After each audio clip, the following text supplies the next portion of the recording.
어머니가 직접 끓인 따뜻한 삼계탕 한 그릇. 그것은 세상에서 가장 따스한 맛이어야 마땅합니다. 하지만 그 온기 뒤편에서 뼈를 깎는 듯한 배신과 마주하게 된다면 여러분은 어떻게 하시겠습니까? 믿었던 혈육이 내뱉는 저 늙은이는 대체 언제 죽는 거야? 라는 악독한 저주를 듣게 된다면 말입니다. 그 자리에서 무너져 내리시겠습니까? 아니면 문을 박차고 들어가 따지시겠습니까? 오늘 이야기의 주인공 79살의 이영자 여사님의 선택은 모두의 예상을 뒤엎었습니다. 그녀는 울부짖지도 따져 묻지도 않았습니다. 그저 조용히 미소를 머금은 채보온 도시락을 내려놓고 뒤돌아 변호사 사무실로 향했습니다. 도대체 어떤 배신이었기에 어머니는 국 한 그릇의 거리에서 아들에 대한 기대를 완전히 접어버린 것일까요? 평생을 아끼고 절약해 모은 5억 원의 노후 자금은 어쩌다 아들의 탐욕을 부추기는 불씨가 되었으며 급기야 친아들이 어머니를 정신병원에 가두려 하는 끔찍한 음모로 번지게 된 것일까요? 이제부터 들려드릴 이야기는 단순한 효도나 돈에 관한 이야기가 아닙니다. 이것은 우리 모두가 언젠가 마주할지도 모르는 노년의 존엄과 인간성에 대한 서늘하고도 엄중한 질문입니다. 자, 이영자 여사님의 인생 속으로 함께 들어가 보시죠. 제 이름은 이영자 올해 79입니다. 저는 아들 내외의 아파트 현관 앞에 서 있었습니다.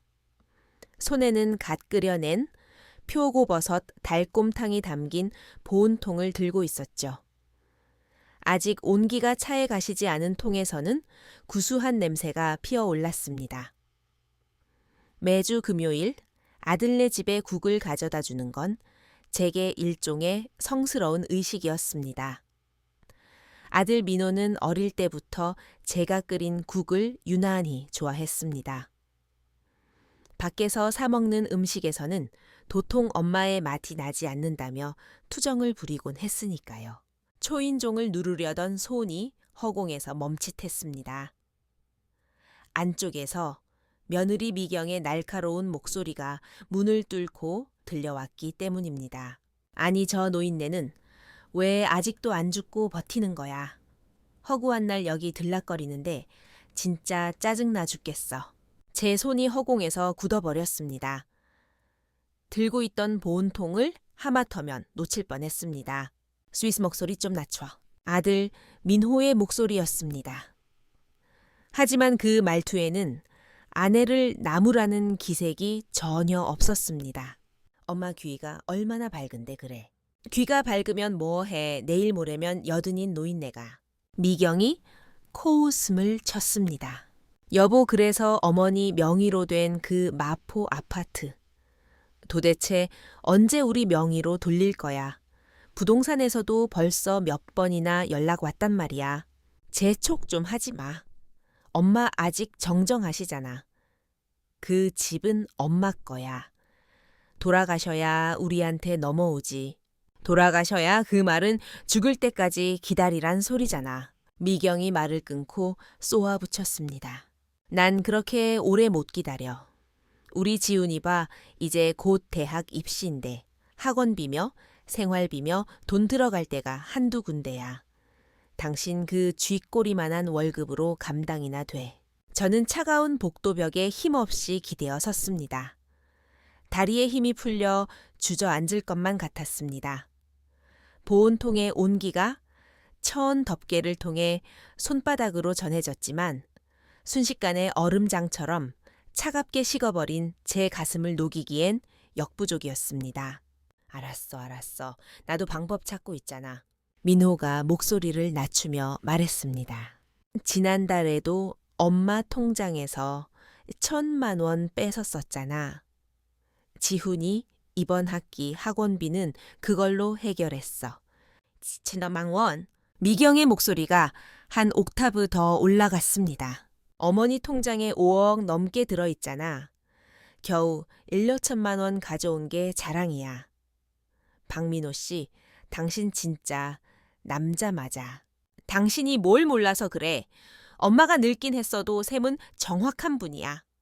한꺼번에 너무 많이 빼면 금방 들통나. 그럼 들키지 않게 머리를 써야지. 미경의 목소리에 섬뜩한 계산속이 묻어났습니다. 차라리 치매 진단이라도 받게 해서 통장이랑 인감도장 싹 다 우리가 관리한다고 해. 요양 등급 신청해버리자고. 더는 듣고 있을 수가 없었습니다. 저는 도둑고양이처럼 살금살금 보온통을 문 앞에 내려놓았습니다. 그리고 도망치듯 그곳을 빠져나왔습니다. 엘리베이터가 내려가는 동안 저는 바닥에 주저앉지 않으려 안전바를 생명줄처럼 꽉 움켜쥐었습니다. 아파트 단지 화단에는 목련이 흐드러지게 피어 있었습니다. 그 짙은 향기가 오늘따라 왜 이리도 역겹고 어지럽게 느껴지던지요. 저는 비틀거리는 걸음으로 정처 없이 걸었습니다. 머릿속에는 방금 들은 대화가 끊임없이 메아리 쳤습니다. 1,000만 원. 민호가 내 통장에서 몰래 1,000만 원을 빼갔다니. 그 우체국 통장 제 손으로 직접 맡긴 것이었습니다. 눈이 침침해져 공과금 내러 다니기가 불편해지자 민호가 먼저 자기가 관리해주겠다며 살갑게 굴었었죠. 그때만 해도 저는 아들이 참 효자라고 생각했습니다. 그 믿음이 내 노후 자금을 갉아먹는 열쇠가 될 줄은 꿈에도 모른 채 말입니다. 떨리는 손으로 시내로 나가는 버스에 올랐습니다. 차창밖 풍경이 눈물에 번져 흐릿하게 뭉개졌습니다. 마치 엉망진창이 된 제 마음처럼요. 종점입니다. 내리실 때 잊으신 물건 없는지 확인하세요. 기사님의 안내 방송에 정신이 번쩍 들었습니다. 고개를 들어보니 내릴 곳을 지나쳐 구도심까지 와버렸더군요. 차라리 잘됐다 싶었습니다. 남편이 잠들어 있는 추모 공원이 이 근처였으니까요. 길가 꽃집에서 하얀 국화 한 다발을 샀습니다. 시 교회에 있는 공원 묘지까지 천천히 걸어 올라갔습니다. 남편의 묘비 앞은 깨끗했습니다. 얼마 전에 민호가 다녀간 모양이었습니다. 꽃을 내려놓고 손수건을 꺼내 비석에 새겨진 남편의 사진을 정성스레 닦았습니다. 사진 속의 남편은 쉰 초반의 젊은 모습 그대로 검은 머리에 온화한 미소를 짓고 있었습니다. 여보, 오늘따라 당신한테 하고 싶은 말이 산더미 같은데 어디서부터 시작해야 할지 모르겠네요. 긴 한숨이 터져 나왔습니다. 저는 그저 멍하니 서서 가을바람에 희끗한 머리카락이 흩날리도록 내버려 두었습니다. 묘지에서 내려온 저는 고짱 변호사 사무실로 향했습니다. 최 변호사는 남편의 생전 절친한 후배이자 친구로 지난 수십 년간 우리 집안의 법률 자문을 도맡아온 사람이었습니다. 형수님, 최 변호사는 저를 보자마자 깜짝 놀라 자리에서 일어났습니다. 어떻게 연락도 없이 직접 오셨어요? 전화 주셨으면 제가 댁으로 갔을 텐데요. 저는 손을 저으며 그의 맞은편 의자에 털썩 앉았습니다. 초의 변호사 물어볼 게 있어서 왔어. 만약 내 아들이 내 동의 없이 몰래 내 통장에서 돈을 빼갔다면 이게 법적으로 문제가 되나? 최 변호사의 표정이 순식간에 굳어졌습니다. 당연히 문제가 되죠. 명백한 절도 행위입니다. 액수가 얼마나 됩니까? 5,000만 원. 잠시 뜸을 들이다 덧붙였습니다. 아니 아마 그보다 훨씬 많을지도 몰라. 최 변호사는 따뜻한 물 한 잔을 건넸습니다. 형수님, 천천히 말씀해 보세요. 무슨 일이 있었던 겁니까? 저는 오늘 아들 집 앞에서 들었던 대화와 그간의 의심들을 하나도 빠짐없이 털어놓았습니다. 초의 변호사는 메모를 하며 듣더니 미간을 깊게 찌푸렸습니다. 형수님, 우선 이렇게 하십시오. 그가 안경을 고쳤으며 단호하게 말했습니다. 첫째, 당장 은행에 가셔서 최근 1년간의 거래의 내역서를 뽑으세요. 정확히 얼마가 빠져나갔는지 확인해야 합니다. 둘째, 아들에게 맡긴 통장과 도장을 즉시 회수하고 은행에 가서 비밀번호와 인감을 변경하세요. 집 문서랑 통장 같은 중요 서류는 은행 대여금고에 보관하시는 게 안전합니다. 셋째, 유언장을 공증받아 재산 분할에 대한 형수님의 의사를 명확히 해두시는 게 좋겠습니다. 저는 고개를 끄덕였습니다. 마음속에 단단한 결심이 섰습니다. 그리고 하나 더 지금 살고 있는 아파트를 팔려고 하는데 아들, 동의가 필요한가? 전혀 필요 없습니다.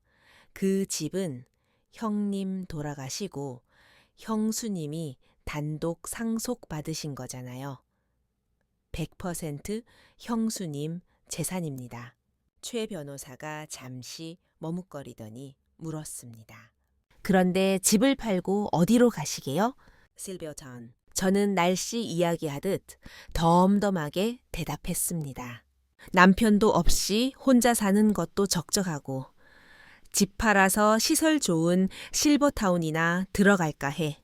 최 변호사는 고개를 끄덕였습니다. 현명한 생각이십니다. 요즘 프리미엄 실버타운들은 시설이 아주 좋으니까요. 그런데 정말 괜찮으시겠어요? 민호 군과 상의는 안 해보시고요. 상의. 제가 씁쓸하게 웃었습니다. 상이라니. 나를 빨리 고려장 지내고 싶어 하는 애들하고 무슨 상의를 하겠어. 변호사 사무실을 나온 저는 곧바로 은행으로 향했습니다. 창구 직원인 김 대리는 저를 알아보고 반갑게 인사했습니다. 어머니, 오늘은 무슨 일로 오셨어요? 아가씨 내 계좌 최근 1년치 거래 내역 좀 뽑아줘요. 신분증을 건네자 김 대리가 능숙하게 키보드를 두드렸습니다.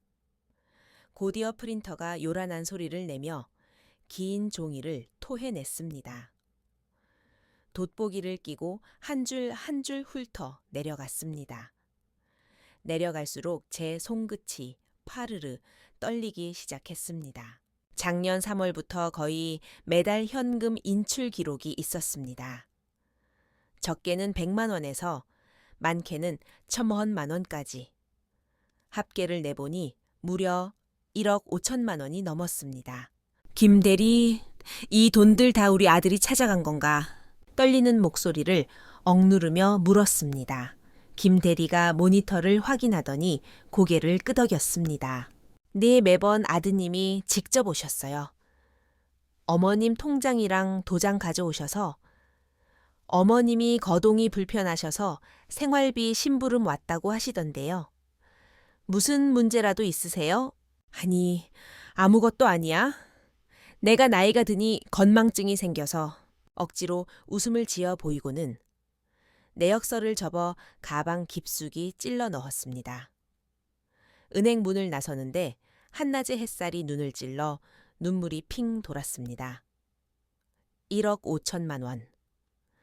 아들을 믿고 맡긴 그 대가가 내 노후 자금의 3분의 1을 갉아먹는 것이었다니. 길가에 멍하니 서 있는데 갈 곳이 없었습니다. 집 남편의 흔적이 가득한 그곳은 이제 거대한 고독의 감옥처럼 느껴졌습니다. 아들에게 따지러 갈까 하니 아직은 때가 아닙니다. 정처 없이 걷다 보니 구도심의 오래된 칼국수 집에 닿았습니다. 남편과 연애 시절부터 자주 오던 곳이었습니다. 주인 할머니가 저를 알아보고 반색했습니다. 아이고, 박 선생님 사모님 아니세요? 정말 오랜만이네. 네, 늘 먹던 걸로 한 그릇 주세요. 김이 모락모락 나는 사골 칼국수가 나왔습니다. 뽀얀 국물 위에 얹어진 다진 양념과 파냄새가 코끝을 찔렀습니다. 문득 민호가 어릴 적 이 집 국수를 참 좋아했던 기억이 났습니다. 엄마 나는 고기만이 하며 제잘대던 그 모습이 떠올라 국물 위로 툭 하고 눈물 방울이 떨어졌습니다. 주인 할머니가 슬그머니 다가와 제 어깨를 토닥였습니다. 사모님 먼저 간 양반 생각나시나 봐. 저는 고개를 저었다가 끄덕였다가 결국 국수 그릇에 얼굴을 파묻고 국물을 들이켰습니다. 뜨거운 국물이 목구멍을 태우며 내려가 가슴 속의 통증을 아주 잠시나마 잊게 해주길 바라면서요. 국수를 다 먹고 집으로 돌아와 생각을 정리하기로 했습니다. 아파트 입구에 들어서는데 민호의 차가 보였습니다.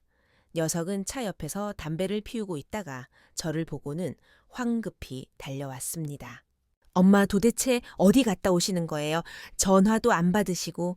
목소리에 짜증과 초조함이 섞여 있었습니다. 집 앞에서 1시간이나 기다렸잖아요. 저는 아들을 덤덤히 바라보았습니다. 내 어희 집에 국 갖다 주러 갔었다. 내 처랑 네가 하는 얘기 듣고 그냥 나왔어. 민호의 표정이 순식간에 굳어버렸습니다. 손가락 사이에서 타들어가던 담배가 바닥으로 툭 떨어졌습니다. 뭘 들으셨는데요? 내 어희 부부가 내가 빨리 죽길 바란다는 거. 그래야 이 집을 차지할 테니까. 저는 아들의 눈을 똑바로 쳐다보며 쏘아붙였습니다. 그리고 내 통장에서 돈 훔쳐간 얘기까지 다 들었다. 민호의 얼굴이 백지장처럼 하얗게 질렸습니다. 엄마 오해세요. 제 말 좀 들어보세요. 변명은 필요 없다. 제가 말을 잘랐습니다. 내일 아침 9시 미경이 데리고 우리 집으로 와라. 얘기 좀 하자. 저는 아들을 남겨두고 아파트 현관으로 들어갔습니다. 뒤에서 민호가 애타게 불렀지만 저는 뒤돌아보지 않았습니다. 집에 돌아와 문을 걸어 잠그고 남편의 영정 사진 앞에 주저앉았습니다. 사진 속 남편은 여전히 사람 좋게 웃고 있었습니다. 여보, 우리 아들이 어쩌다 이렇게 괴물이 되어버렸을까. 사진 틀을 부여잡고 한참을 울었습니다. 이틀날 아침 햇살이 커튼 틈으로 비집고 들어왔습니다. 식탁 위에는 은행 거래 내역서와 밤새 정리한 메모가 놓여 있었습니다. 한숨도 못 잤지만 머리는 오히려 차갑게 식어 명징했습니다. 오전 9시 정각, 초인종이 울렸습니다. 심호흡을 한 번 하고 문을 열었습니다. 민호와 미경이 문 앞에 서 있었습니다. 두 사람 모두 억지 웃음을 지으며 서 있었고 미경의 손에는 어제 제가 두고 온 보온통이 들려 있었습니다. 어머니 오셨어요. 민호의 목소리가 떨렸습니다. 아침 식사는 하셨어요? 저는 대답 없이 몸을 비켜 길을 터주었습니다. 미경이 어색하게 들어와 보온통을 식탁 위에 올려두었습니다. 탁 하는 소리가 유난히 크게 울렸습니다. 앉아라. 저는 소파를 가리키고 맞은편 1인용 안락의자에 앉았습니다. 남편이 생전에 가장 아끼던 가죽이 닳고 다른 의자였습니다. 민호는 불안한 듯 손을 비비며 입을 열었습니다. 엄마 어제 일은 이거부터 봐라. 저는 은행거래 내역서를 테이블 위로 휙 던졌습니다. 1억 5천만 원. 민호야 설명해봐. 민호의 얼굴이 시뻘개지더니 이마에 식은 땀이 맺혔습니다. 미경이 낚아채듯 종이를 집어들어 훑어보았습니다. 엄마 그게요. 다 사정이 있었어요. 민호가 기어들어가는 목소리로 변명했습니다. 지훈이 고3이라 학원비도 많이 들고 대출 이자도 오르고 제가 급해서 잠깐 융통한 거예요. 그래서 내 노후 자금을 훔쳤니? 제 목소리는 낮았지만 무릎 위에 놓인 두 주먹은 부들부들 떨리고 있었습니다. 네오 믿고 통장 맡겼더니 내 도장 훔쳐서 15번이나 돈을 빼가 그게 자식이 할 짓이냐. 갑자기 미경이 내역서를 탁제 내던지며 소리쳤습니다. 어머니 말씀이 너무 심하시네요. 훔치다니요? 민호 씨가 어머니 친아들인데 부모 돈 좀 가져다 쓴 게 그리 큰 죄라고 그러세요. 어차피 나중에 다 민호 씨가 물려받을 거잖아요. 제가 며느리를 향해 고개를 돌렸습니다. 미경아 어제 내 입으로 그랬지 저 노인네 언제 죽냐고. 그래놓고 뻔뻔하게 내 앞에서 어머니 소리가 나오니 미경의 얼굴이 흙빛으로 변했습니다. 입술을 달싹였지만 아무 말도 하지 못했습니다. 민호가 벌떡 일어났습니다. 엄마 이 사람이 말이 좀 험해서 그렇지 진심은 아니에요. 우리 엄마한테 얼마나 잘하는데요. 잘해. 제가 코웃음을 쳤습니다. 서랍에서 사진 뭉치를 꺼내 던졌습니다. 초의 변호사가 흥신소를 통해 확보해준 자료였습니다. 지난달 강남 반포에 있는 모델하우스 보러 다녔더구나. 계약금이 딱 3억 정도 필요하던데. 내가 죽기도 전에 내 돈으로 새 아파트 살 궁리부터 했어. 테이블 위에 흩어진 사진 속에서 두 사람은 모델하우스 거실에 서서 환하게 웃고 있었습니다. 두 사람의 표정이 경악에서 공포로 바뀌었습니다. 엄마, 뒷조사까지 하셨어요. 내 돈이 어디로 새나가는지는 알아야지. 저는 관자놀이를 꾹꾹 눌렀습니다. 집안에 무거운 침묵이 흘렀습니다. 창밖 놀이터에서 아이들의 웃음소리가 들려왔지만 이곳은 지옥이었습니다. 결국 미경이 입을 열었습니다. 그래요, 솔직히 말씀드릴게요. 그녀의 목소리가 갑자기 표독스러움을 감추고 애교 섞인 톤으로 바뀌었습니다. 저희 이사 가려고 했던 거 맞아요. 다 지훈이 위해서예요. 걔 이제 고3인데 좋은 환경에서 공부시켜야죠. 어머니 사시는 이 아파트 학군도 좋고 재건축 얘기도 나오니까 팔면 계약금 충분하잖아요. 그만 제가 탁자를 내리쳤습니다. 찻잔이 달그락거렸습니다. 내 돈 훔친 것도 모자라 이제 내 집까지 탐내 너희들 정말 사람도 아니다. 민호가 바닥에 무릎을 꿇었습니다. 엄마 잘못했어요. 제가 죽을 죄를 지었어요. 돈은 어떻게든 갚을게요. 제발 노여움 푸세요. 아들이 우는 꼴을 보니 가슴이 미어지는 것 같았습니다. 내 등 뒤에 엎여 까르르 웃던 그 아이가 돈 때문에 내 앞에 무릎 꿇고 악어의 눈물을 흘리고 있다니. 일리오나라. 제가 한숨을 쉬며 말했습니다. 돈 얘기는 나중에 하고 오늘 부른 건 중요한 결정을 통보하기 위해서다. 민호가 눈물을 닦으며 고개를 들었습니다. 결정이라니요? 나 이 집 팔고 실버타운 들어갈 거다. 덤덤하게 내뱉은 말에 두 사람이 동시에 비명을 질렀습니다. 안 돼요. 미경이 소리쳤고 민호도 당황하며 손을 저었습니다. 엄마 실버타운이라니요? 남들 보기에 흉해요. 차라리 우리가 간병인을 붙여드릴게요. 저는 고개를 저으며 미리 준비한 팸플릿을 꺼냈습니다. 이미 다 알아봤다. 늘 푸른 실버타운이라고 시설도 좋고 의료진도 상주해 있더구나. 집 한 돈으로 입주금 내고 남은 돈으로 편하게 살 거야. 그럼 남는 돈은요? 미경이 본색을 드러내며 물었습니다. 남는 돈은 당연히 저희가 관리해 드려야죠. 아니, 제가 단호하게 잘랐습니다. 남은 재산은 전액 장학재단에 기부할 거다. 시골에서 공부하고 싶어도 돈 없어서 못하는 아이들 돕는 데 쓸 거야. 저는 며느리의 눈을 똑바로 응시했습니다. 그게 너희 시아버지, 내 남편의 유지였다. 미경의 얼굴이 악귀처럼 일그러졌습니다. 어머니 미치셨어요. 생판 남한테 돈을 퍼줘요. 친손자는 거들떠보지도 않고 지훈이가 대학 가서 학비 필요하면 그 재단에 장학금 신청하라고 해. 자격되면 주겠지. 제가 차갑게 대꾸했습니다. 민호가 저를 낯선 사람 보듯 쳐다봤습니다. 엄마 변하셨네요. 예전에 우리 엄마가 아니야. 그래 변했다. 제가 씁쓸하게 웃었습니다. 너희들이 나를 이렇게 만들었잖니. 이제 그만 가봐라. 집 내놓는 건 변호사한테 일임했으니 너희가 신경 쓸 거 없다. 미경이 벌떡 일어나더니 민호의 팔을 거칠게 잡아 끌었습니다. 여보 일어나. 어머니 지금 노망 나신 거야.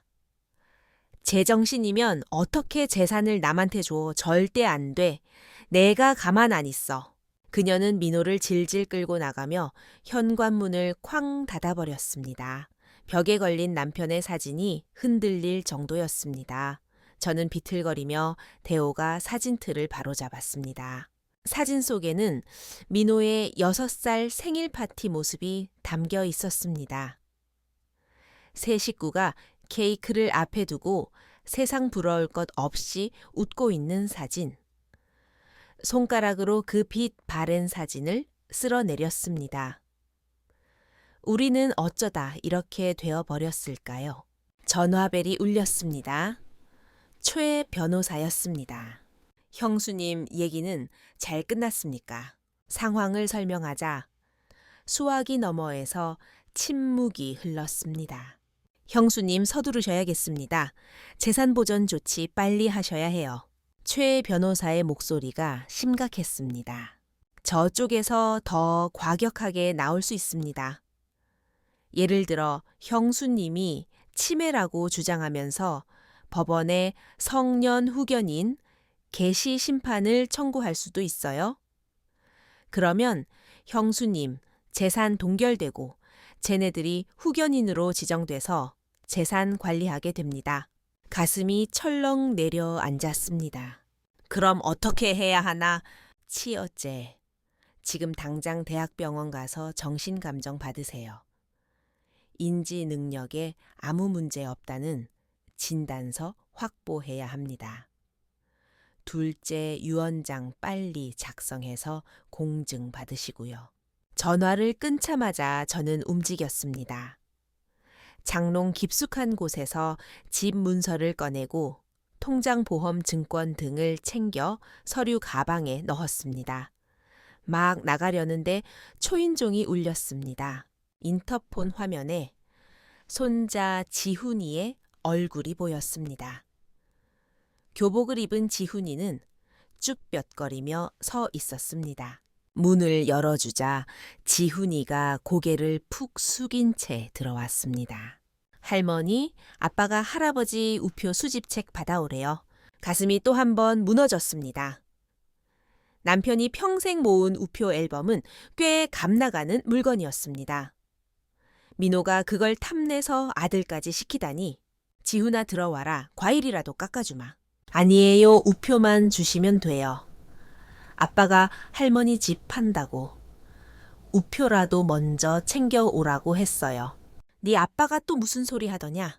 지훈이가 고개를 들었습니다. 눈동자가 흔들렸습니다. 할머니가 늙어서 정신이 오락가락한다고? 재산을 엄한데 다 주려고 한다고? 할머니 진짜예요. 우리 다 버리시는 거예요. 손자의 말에 가슴이 찢어지는 것 같았습니다. 지훈아 여기 앉아봐라. 아이의 손을 잡고 소파에 앉혔습니다.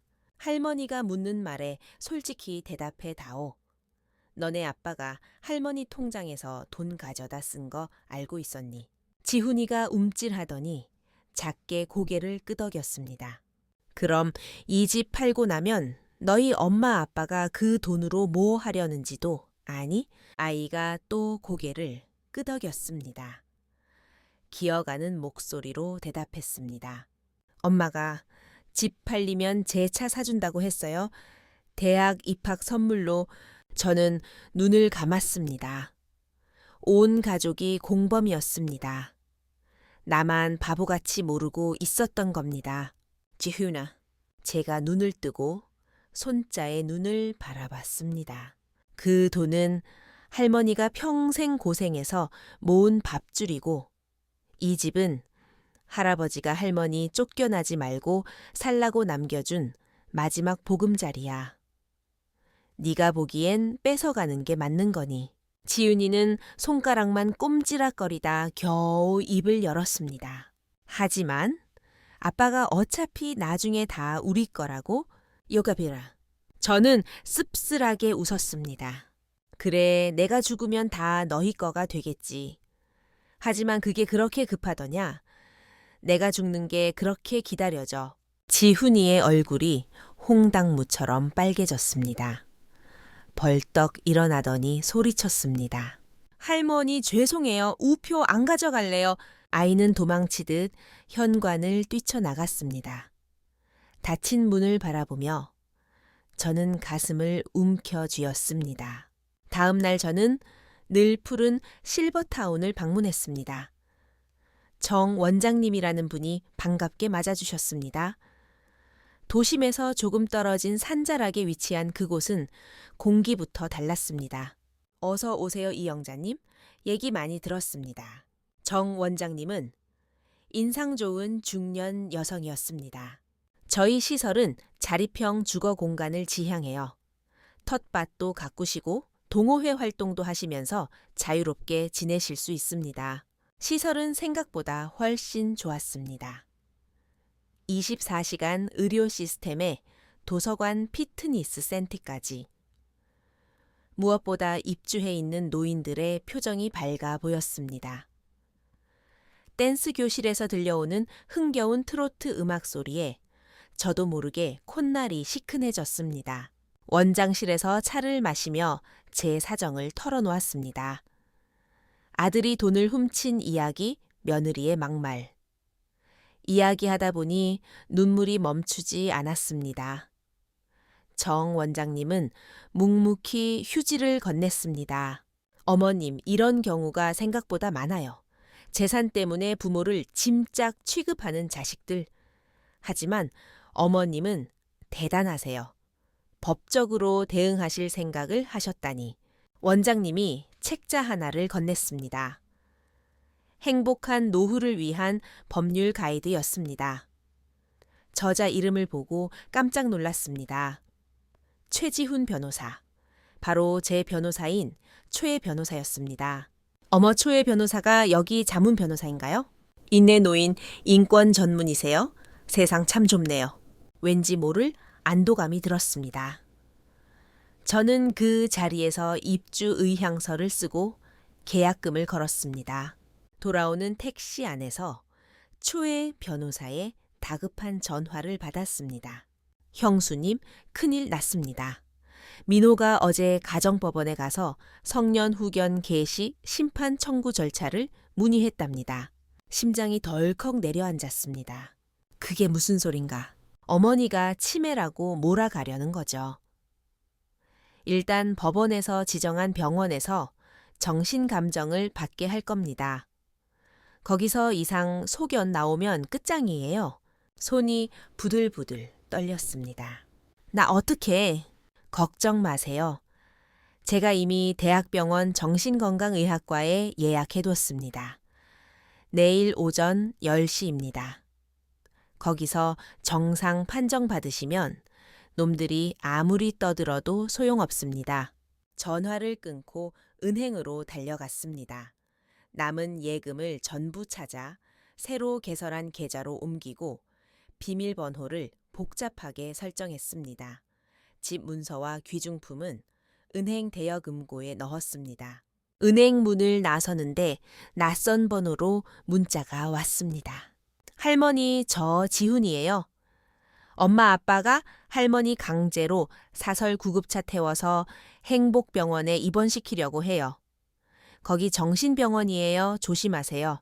문자를 보는 순간 온몸에 피가 거꾸로 솟는 듯 했습니다. 행복병원. 이름만 행복이지 멀쩡한 사람도 들어가면 폐인이 되어 나온다는 그 악명 높은 기도원식 정신병원이었습니다. 최 변호사에게 이 사실을 알렸습니다. 형수님, 이건 범죄입니다. 존속 감금 시도예요. 이제부터 전쟁입니다. 내가 어떻게 하면 되나? 두 가지 방법이 있습니다. 지금 당장 실버타운으로 피신하시거나 아니면 덫을 놓는 겁니다. 톡! 네, 쓰러진 척 연기해서 일반 병원에 입원하세요. 놈들이 찾아와서 헛소리할 때 녹음하세요. 결정적인 증거를 잡아서 경찰에 넘기는 겁니다. 잠시 고민했습니다. 도망칠 것인가, 맞서 싸울 것인가. 저는 후자를 택했습니다. 이 악연의 고리를 내 손으로 끊어야 했습니다. 다음 날 아침 저는 아파트 화단에서 일부러 비틀거리며 쓰러지는 척을 했습니다. 경비 아저씨가 발견하고 깨일구를 불렀고 저는 인근 종합병원으로 이송되었습니다. 의사에게는 어지럼증을 호소하며 입원했습니다. 예상대로 오후가 되자 민호와 미경이 병실로 들이닥쳤습니다. 저는 자는 척하며 베개 밑에 숨겨둔 녹음기를 켰습니다. 이사말로는 뇌졸중 전조 증상 같대. 민호의 목소리에 은근한 기대감이 서려 있었습니다. 잘 됐네. 이 기회에 정신 오락가락한다고 몰아세워서 후견인 신청해. 미경이 속삭였습니다. 빨리 처리해. 저 노인네 깨어나서 딴소리하기 전에. 앰뷸런스 불렀어. 그 행복병원 원장한테 돈 좀 찔러주면 진단서 없이도 받아준다며. 이호 500만 원 달래. 그 정도면 싸게 먹히는 거지. 일단 거기 처박아두면 인감이랑 집 문서는 우리 거야. 이가 갈렸지만 꾹 참았습니다. 그들이 나간 뒤 저는 녹음 파일을 초회 변호사에게 전송했습니다. 형수님, 완벽한 증거입니다. 특수감금 미수 존속 유기 예비 음모. 죄목이 한두 개가 아닙니다. 경찰 부르시죠. 그래. 그렇게 해줘. 전화를 끊고 창밖의 노을을 바라보았습니다. 아들을 감옥에 보내야 하는 어미의 심정. 하지만 여기서 멈추지 않으면 내가 죽습니다. 잠시 후 병실 문이 열리고 지훈이가 들어왔습니다. 할미오니, 아이는 울먹이고 있었습니다. 지훈아 고맙다. 내 덕분에 살았어. 죄송해요. 제가 너무 비겁했어요. 아니야, 넌 용기를 낸 거야. 할아버지 말씀 기억하지 정직하게 살라고. 지훈이는 제 품에 안겨 펑펑 울었습니다. 다음 날 아침, 민호가 다시 찾아왔습니다. 이번에는 웬 양복 입은 남자와 함께였습니다. 엄마 좀 어떠세요? 이분은 제가 아는 변호사님이에요. 엄마 재산 관리 도와주실 연극 그만해라. 제가 몸을 일으켜 앉으며 녹음기를 꺼냈습니다. 재생 버튼을 누르자 어제 그들의 대화가 병실에 울려 퍼졌습니다. 행복병원 원장한테 돈 좀 찔러주면, 일단 거기 처박아두면 민호와 그 변호사의 얼굴이 사색이 되었습니다.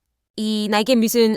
그때 병실 문이 열리고 초회 변호사가 경찰 2명과 함께 들어왔습니다. 박민호 씨 당신을 존속 절도 및 특수감금 미수 혐의로 긴급 체포합니다. 경찰이 민호에게 수갑을 채웠습니다. 엄마 진짜 1억이에요? 나 아들이에요. 하나밖에 없는 아들이라고요. 민호가 발악했습니다. 저는 차갑게 그를 내려다보았습니다. 내 아들은 죽었다. 나를 정신병원에 팔아넘기려 한 순간부터 민호가 끌려나가는 모습을 보며 저는 가슴 한구석이 뻥 뚫린 듯 했지만 눈물은 나지 않았습니다. 오후에 미경이 찾아와 바닥에 엎드려 빌었습니다. 어머니 살려주세요. 민호 씨, 감옥 가면 우리 집 망해요. 지훈이는 어떡하고요? 저는 지훈이가 보내준 또 다른 녹음 파일 미경이 의사를 매수하려던 대화 내용을 들려주었습니다. 네오도 공범이다. 지훈이는 걱정 마라. 내가 돌볼 테니. 미경마저 경찰 조사를 받게 되었습니다. 몇 달 뒤 판결이 나왔습니다. 민호는 징역 2년, 미경은 징역 1년 6개월에 집행유예 3년. 저는 실버타운 휴게실에서 뉴스로 그 소식을 접했습니다. 화면 속 초췌한 아들의 모습을 보며 저는 TV를 껐습니다. 이 여사 괜찮아. 옆에 있던 동료 할머니가 조심스레 물었습니다. 괜찮아요? 자, 우리 고스톱이나 칩시다. 저는 웃으며 화투패를 섞었습니다. 마음은 호수처럼 고요했습니다. 방으로 돌아온 저는 창가 탁지에 남편의 사진을 올려두었습니다. 햇살이 따스하게 비추는 평화로운 오후였습니다. 여보, 나 왔어요. 집도 지키고 내 자존심도 지켰어요. 이제 남은 생은 당신 생각하면서 그리고 진짜 나를 위해서 살게요. 사진 속 남편이 잘했어, 영자씨 라고 말해주는 것 같았습니다. 비로소 제 인생의 진짜 황혼이 아름답게 물들기 시작했습니다.